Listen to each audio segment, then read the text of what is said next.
నామమునకు ఘనత కలుగును గాక. యోనా గ్రంథము 4వ అధ్యాయం 7వ వాక్యం మనం చదువుకుంటున్నాము. మరుసటి దినమందు దేవుడు ఒక పురుగును ఏర్పరచగా ఆ చెట్టును తొలిచివేసినందున చెట్టు వాడిపోయాను. ప్రియమైనటువంటి దేవుని బిడ్డలారా, యోనా చరిత్ర సండే స్కూల్ నుంచి మనం వింటూ ఉంటాము. యోనాని గురించి అందరికీ తెలుసు. యోనా నినేవే పట్టణమును కాపాడుటకు ఒక సేవకుడుగా యోనాని వాడుకున్నాడు దేవుడు.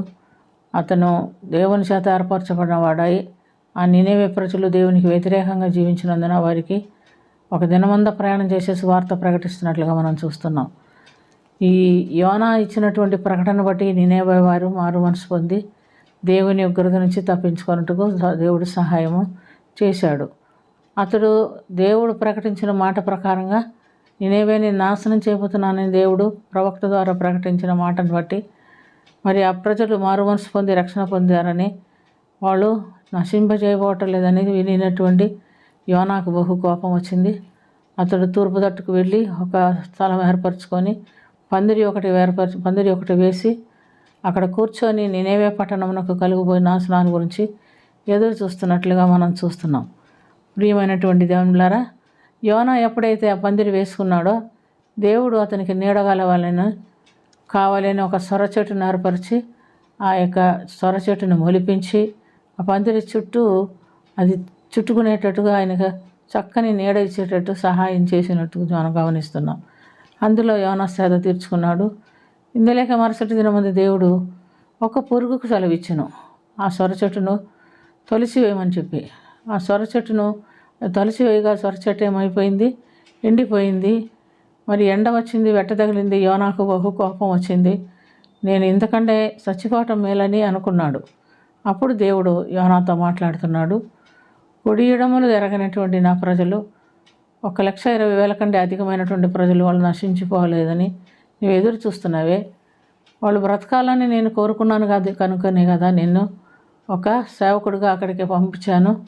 అయితే నువ్వైతే సమ్మతి పడిపోకుండా తిరుగుబాటు చేసినప్పటికీ నేను నిన్ను ఏం చేశాను? దేవుడు ప్రేమించి వారిని అందరిని ఏం చేస్తాడు? ప్రకటన గ్రంథం 3వ అధ్యాయం 19వ వాక్యంలో మనం చూస్తున్నాం. ప్రేమించి వారిని అందరినీ శిక్షించి గద్దించి లోపరుచుకుంటాను కనుక నువ్వు ఆసక్తి కలిగి మారు మనసు పొందు అని దేవుడు చెప్పున్నాడు. దేవుడు ఒక్క యోనాన్ని ప్రేమించి నినేవే ప్రజలను ప్రేమించి యోనాన్ని బ్రతికించాడు. చంపలేదు, బ్రతకటానికి సహాయం చేశాడు.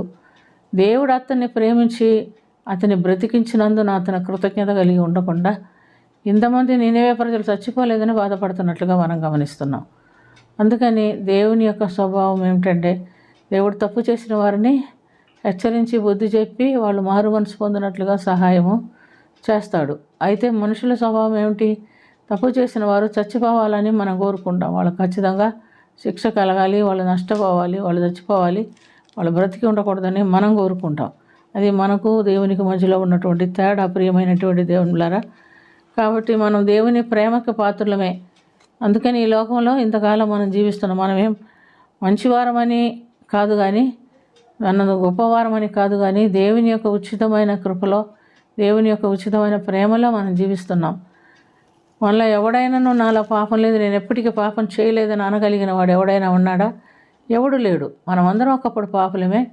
పాపులైనటువంటి మనల్ని ప్రేమించి ఒక్కొక్క వ్యక్తిని ప్రేమించి ఆయన రక్షణ మార్గంలోనికి నడిపించాడు కనుక మనం ఈ దినం దేవుని బిడ్డలుగా జీవిస్తున్నాం. కాబట్టి ప్రియమైనటువంటి దేవునిలారా, యోనా స్వభావం మనలో ఉందా? దేవుని స్వభావం మనలో ఉందా? మన దేవుని పోలికలో పుట్టిన వారము, ఆయన చేత రక్షణ పొందిన వారము, ఆయన మార్గంలో నడుచుకునే వారము. మనకు ఆయన స్వభావం ఉందా లేదా? యోనా స్వభావం ఉందా? ఎవరు చూసినా ఎప్పుడు చూసినా ఇతరుల మీద ఏదో ఒకటి చెప్తూ ఉంటారు. అలాంటి వారికి యోనా స్వభావమే కానీ దేవుని స్వభావం కాదు.